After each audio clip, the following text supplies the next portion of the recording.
Hi everyone, I'm Eric. And I'm And Christopher. we're Grow For Me Gardening. Today we're going to show you how we prune our Annabelle type hydrangeas.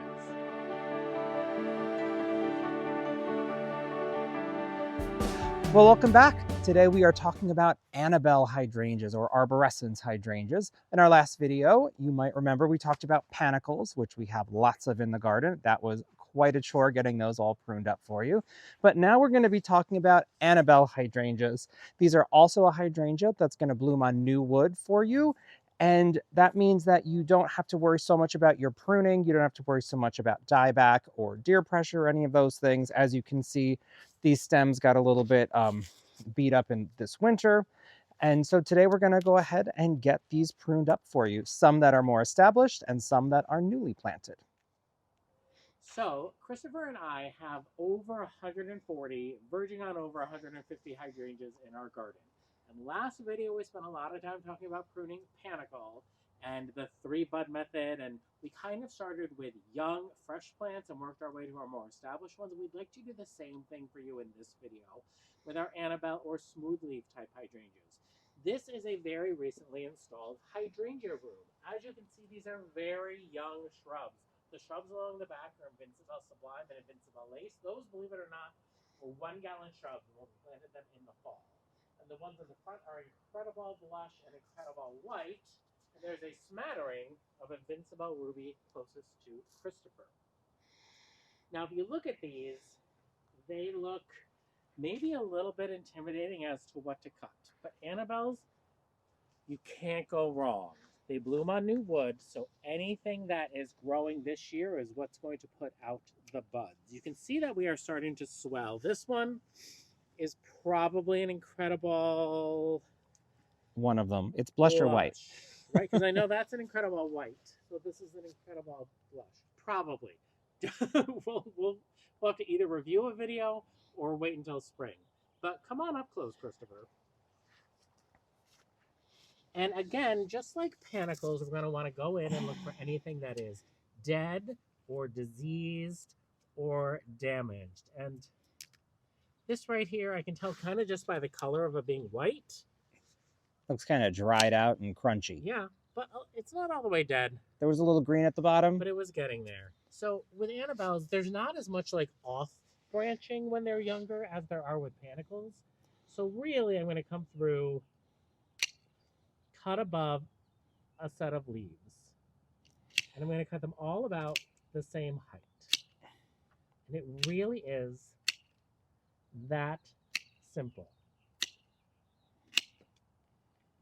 Because these are very young. I'm going to take out this little dead one right here.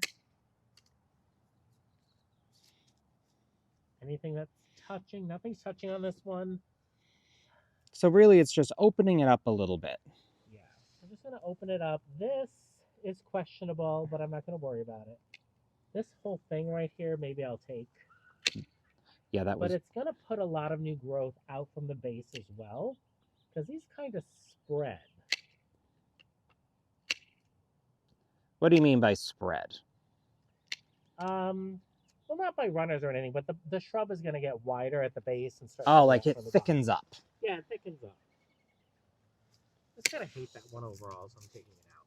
It was Again, ugly. like there's nothing I can do that's going to do any permanent damage to this kind of hydrangea, and that is why. Oh, see, that's probably not a great one. That is why I love smoothleaf or Annabelle type hydrangeas. And that's it. It really is that simple. And so I'm going to go ahead, and because we want this hydrangea room to be pretty uniform, Christopher and I are just going to go through and cut all of these baby hydrangeas back.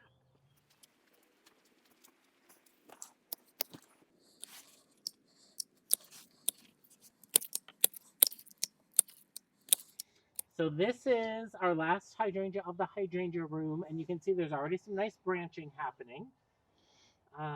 So I'm just going to go in above these little swollen buds and prune them back. This one's a little bit meh. But... And then anything really tiny, I'm just going to get rid of because we don't want the plant to send energy in anything too tiny. And then wherever I cut, these are going to split And that's that. Well, there's one in So- the middle. Wow. That's There you that. go. I can't believe I missed that one. So here we have our hydrangea room all pruned back, ready to go for the season. Again, these are baby shrubs. Some of them were 1 gallons that were planted in the fall. And this is just kind of what you're going to see for the first year. But if you follow me over here, Christopher, let me show you this little drift of Invincible Spirit 2s. These were planted 3 years ago. It's 2 or 3. And they were planted as quart size, if you can believe it. And there were 4 of them, and now they are just this gorgeous stand of pink blooms. Christopher, I bet you can put. I've got it. And then the same thing, I'm just going to go in right here and do exactly what I did. But Christopher, come in and show the structure of the shrub, like especially this one right here. Look how much thicker the stems are. It's thickened up at the base a little bit. Yeah, and I'm going to cut them back pretty hard. I mean, some people say about 1/3, which would bring us to here. I think that's okay. I'm going to do half. Just because we have so much branching. And anything that branches off, again, I'm cutting right above The leaf node. Yep, the leaf nodes. And I'm hoping that I'm not going too fast for you. Am I going too fast, Christopher? I don't think you're going too fast. I'm hoping that it looks okay on the screen. This one's damaged, so I'm just going to take it off. Things toward the front and the bottom, I'm going to cut a little bit shorter, only because Broken. broken. So I'll take that whole thing off. Actually, maybe I'll just take this off. I don't really have to worry about it because these are such great shrubs. They're all going to grow. There's some quick fire blooms That have blown in here, yeah. from our pruning of our panicles. Isn't the sound of these pruners amazing? I love this pruner. What are they called? Okatsune. Okatsune pruners. They are awesome pruners. I think these are our pruners now. I like the handle feel. We started with Velcros, We moved to Corona. moved to Corona, and I think these are it. I think we have finally found the pruners that we like, that are at a price, like a good price point too. Yeah, that's the thing. They're really not as expensive, even as Corona. Oh, that was a nice big one. That's a nice branch. I can't even tell you how much I have fallen in love with smooth hydrangeas over the last few years. I think they have become my favorite type of hydrangea in our garden. You heard it, folks. We never thought he'd leave the panicles, but here we are. Because you almost get that big leaf aesthetic. See, these are touching. They're both really good. Just cut the backside. Oh, take it off.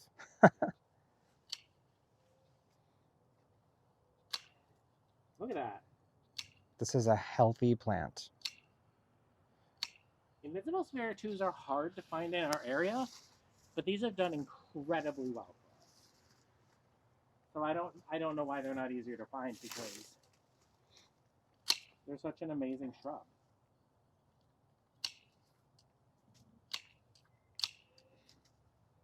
Christopher, what are your favorite hydrangeas in the garden?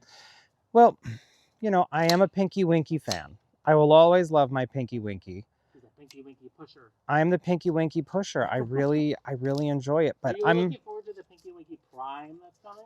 Yes, I'm looking forward to seeing what the improvements they've made on a Pinky Winky are. But I think I'm going to end up an Incredible white person. It's the improvement on the traditional Annabelle, and it's just gigantic white clouds, and I think it's really pretty. I'm looking forward to that as well. But then again, there's also Incredible blush. See, this is the problem. We need every hydrangea because your favorite changes every week. It's true. This is the east side of the house, so these get full morning sun Till about get sun 1 in the until- summer. Yeah. Not even 1 o'clock, maybe a little earlier than that. And they're going to get the filtered light from the Royal Frost birch. They get protected, not that they need it, but they do get protection.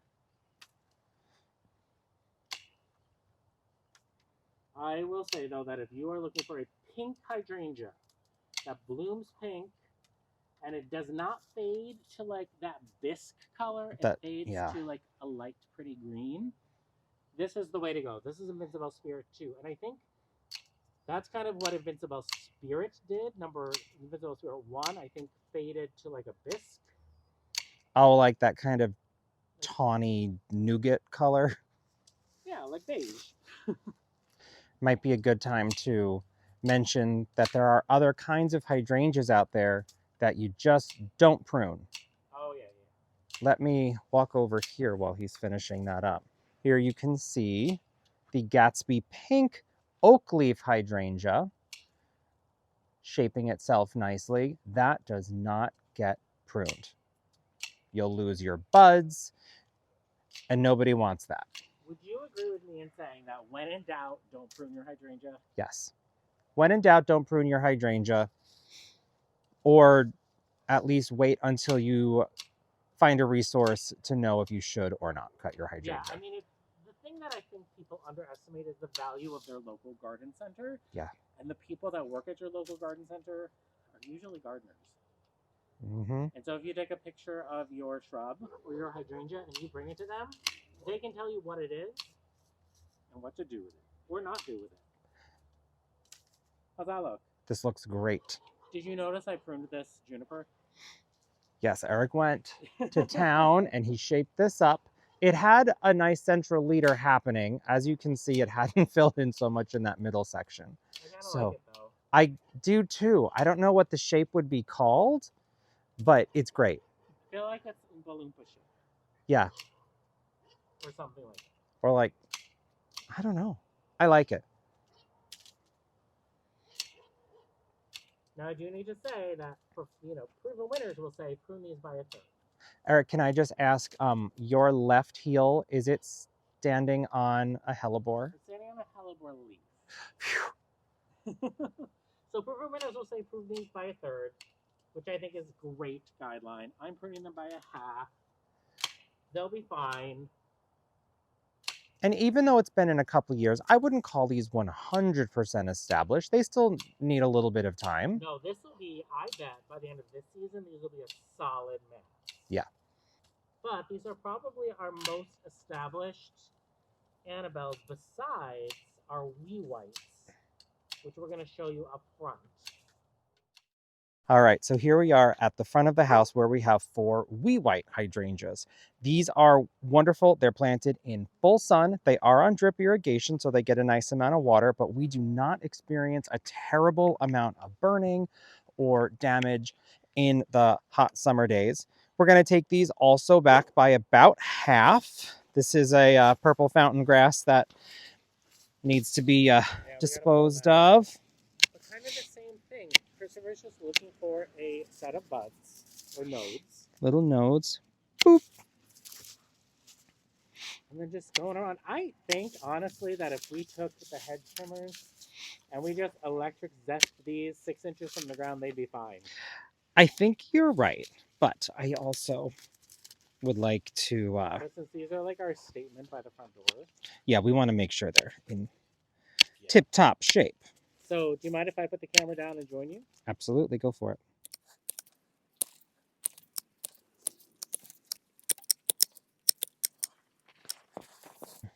It's so nice to see these crocus in here when Eric's not ripping them out of the ground. Our first crocus bloomed at the end of March last year. Yeah. So the beginning of March, it is very strange to see crocus. Wee white hydrangeas are reblooming hydrangeas. So if you do cut the flowers to bring into work or your home or wherever you like to share your flowers, they will bloom again at the end of the season. So here they are finished. Hold on. So Christopher, come over here. I also pruned this juniper, by the way. Yeah, look at how skinny this is. It's great. These were also just planted. I see some alliums in here. These were planted in the fall. These are Invincible Spirit Shoes. And I'm going to go ahead and do the same thing. There are 7 of them planted here. We started out with 5, and then we happened upon a few more, and it was the end of the season. They weren't looking that great, but yeah, here they are. A hollow. This branch is hollow, right? So I'm just going to take it out. Yeah, just take that out. Yeah, right at the base. Oh, I'm here. Am I throwing them right at you? Yes, directly at me. Oh. Stop. So much for that No Sad Gardeners song. No sad. These I'm super stoked about being in this location. Now the other ones are protected from the hot afternoon sun. These will not be. Not so at this all. is going to be the test. But they are they're thoroughly mulched. They are planted in basically a compost berm. This is Blue Kazoo Spirea, which gets that great iridescent color. And then the Firelight Tidbits here. I think this is going to look so good. Oh, I agree. And I think that we need a new purple fountain grass, obviously. Yeah. It's not hardy in our zone, so. I feel like we need to splurge and get one of the ones that's a little bit bigger to start. You know, sometimes you see them as a 1 gallon instead of a 4-inch. I mean, that one was a quart. It was a quart. Well, this is a nice cane right here. Goodbye. These were end of season clearance. Yep. Ooh, that was a good branch. 2 more. These are a lot easier to prune than panicles, aren't they? They're so much easier to prune than panicles. And as you can see to his left, there are roses to be pruned. Those we do not normally prune until April in our area. Yeah, the buds are swelling, but not as much as they need to be pruned. Look at that. Nice and cleaned fertilize up. these. Yep, they'll get rose tone or holly tone, whichever one we get our hands on. Whichever one's on sale. That's usually how it goes. And for the big established shrubs, I usually do about a cup. These I'll probably do a half cup for each one. I mean, you say that, but in all honesty, you reach in the bucket. Just throw handfuls. Yes. Do you want to look at these wee whites down in the front that are younger? All right, so we have another drift of wee whites here, again in full sun. They do really, really well for us. We're just going to come through and cut them back. These are about a year younger than the ones up by the driveway. That's true. And we did transplant some of them. And oddly, these got eaten by the deer in the fall. Which is very strange. The deer, I don't know, during the rutting season, they were all over the place trying different snacks and morsels. I'm going about this height, Christopher. How's that for you? Oh, that's about 3 inches shorter than me. All right. I did not plant tulips up here this year. I'm just going to allow the tulips that I planted last year, which is a combination of pink impression and apricot impression, to do what it will. Let's see what comes back and what doesn't. I feel like there's a little more dieback on some of these. A little bit, but these get the full brunt of the wind in the wintertime. Oh, yeah. I mean, these are getting pounded by every kind of weather. But they do have really nice branching on them. Yeah. You know, like they're in great shape, except for those pieces that they probably dry out with the wind too. That's true. And these don't get irrigation, they get overhead sprinkler from the lawn system. Beautiful. So now that we just realized that my mic was off the entire time, thank you for your patience, as I'm sure the audio was pretty poor quality, but now we know what's happening. But this is our lime murky hydrangea, and I don't even know if they make this one anymore, do they? I haven't seen it a lot lately, but it is a true arborescens type hydrangea, so there's no change in how you prune. Yeah, this is a very established one as well. I would say it doesn't bloom as profusely as some of our other Annabelles. I don't know why that is, though. But maybe that's why they made Invincible Sublime to replace it. That could be it. That could be it. You can see this has much more of like a starburst quality. The branching kind of goes outward and not as straight up. Maybe we'll put a cage on it this year. Oh, we have some really good supports. We could put that on. Yeah, we could do a little support on it. I think that's an Astilbe, so let's cut that. And let's just take off that one branch of that checkmark trilogy. I think that's going to do great. Beautiful. I love it. We have 2 more groups of Annabelles. We have some more Invincible Rubies, and then we have a hedge of Invincible Sublime, which I love. They are, in fact, sublime. Yeah. So here we have a drift of Invincible Rubies. These stay smaller. I feel like these are supposed to be more narrow as well. Yeah. These get about 3 feet tall and wide.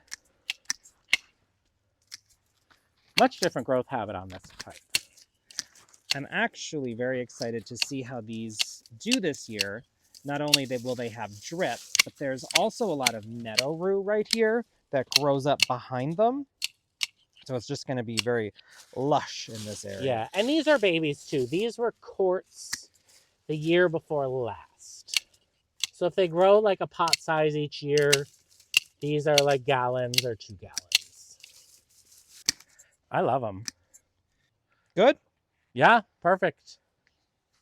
So this right here is our hedge of Invincible Sublime. They just look like sticks now, but that bright lime green color in front of the Weeping Ruby Falls Redbud, the Catmint, the Lady of Shalott Roses, the Very Fine Shine, Very fine Weigelas. wine, or Midnight Wine Shine. Yeah, these were also quartz when we got them in 2022. This is such a spectacular shrub. When we saw the original plants in Michigan last summer, I mean, they are drop dead gorgeous when they grow to their full potential. Yeah. Very nice. But again, I think this is one of those things where we could take a hedge trimmer and just kind of like drag it across 6 inches from the ground, and these would be totally fine. But I guess part of why we take you along on our garden journeys is to share our technique and what we do, and this is what we do. And maybe next year, when these are bigger, we'll do hedge trimmers. But for now, this is the plan. If you have done hedge trimmers on your Annabelles, just let us know in the comments if that was successful or not. And don't forget to include your growing zone. And don't forget to include if they're in full sun or part sun and that kind of stuff, because then other people reading the comments can learn from you. And then we can have just a nice gardening community happening in the Grow For Me gardening comment section. What I'm loving about this particular variety is that where the Incrediballs are so upright, this does have a bit more of a, shall I say, it feels a little more native-ish. Is that the right word? Maybe. What does native-ish mean to you? Not so straight up and down, like it's a little more wild and free. Oh, okay. Oh, wait, aren't Annabelles native to America? Yes. I was like, well, they are native. See, that's why I felt they were more native. Your feeling was correct. Christopher is very focused. I'm very focused because these are such a big part of the entrance to the garden. I mean, they really are. I'll walk over here and show everybody kind of how it works. So here's the hydrangea room. The bench goes where that stone rug is. Here's the Invincible Rubies and the Invincible Sphere 2s. There's all the carcasses, all the dead flowers. The carcasses. But you come through underneath this arch. Obviously, the tripod wouldn't be there. But you come around this corner and boom, Weeping Ruby Falls Redbud, Invincible Sublime Hydrangeas. And then you come around and it's fire pit and fountain and roses. And it's just going to be absolutely gorgeous. And these at their full size are 5x5. Yes, so this edge will bump out a little bit. So good. Well, Christopher, stand up. How tall are you? You're 5'10" and a half, right? Mm-hmm. So they'll be 10 inches shorter than you. Yeah. That's really big. Well, okay. There are many more. Well, maybe we will shear them to the ground with a hedge trimmer then. I have this has big. been a fun part of our gardening journey. Is very often Eric underestimates the size. Well, I think we all do because we go to the garden center and everything's in these tiny 2-gallon or 3-gallon pots, and it's hard to envision. I think Annabelle hydrangeas, though, are one of the types of hydrangeas that you can get away with cramming together. Yeah. And then after seeing that hedge at Spring Meadow at the Trial Garden in Michigan, like, I mean, stunning. And there's 6 of them here. And once these are done, we're done with pruning hydrangeas. Is that a real thing? Yeah. Once these are done, we're done pruning hydrangeas. We did all of the panicles. You can see in the background our limelight hedge that we chopped down in the last video. And then this video is all the Annabelles. And then we do not prune our mountain hydrangeas, our big leaf hydrangeas, or the oak leaf hydrangeas. So we just leave those. So this is it. That's pretty cool. Not that there's not a ton of other things to do. Because there certainly is. And we're pulling this bed out, which is really cool. The part in front of the Tromnar. I was starting to think about how many feet that has to be to make it a sizable swoop. I'm thinking that's going to swoop out 6 to 10 more feet. Yeah. Which I'm very excited about. I've been thinking about it for years. I have been. Yeah. It's true. It's that area has been kind of looking for depth for a while, especially as the Tromner spruce gets bigger. And now, of course, I have to go through and be like, Christopher, there's a branch right there on the 5th hydrangea. Ta-da! Now we're done. Good job. All right, so that was all of our Annabelle hydrangeas. And we hope that you learned a little bit about how we prune our Annabelles in our garden and what works for us. So again, I'm Eric. And I'm Christopher. And we're Grow For Me Gardening. Thanks for growing with us.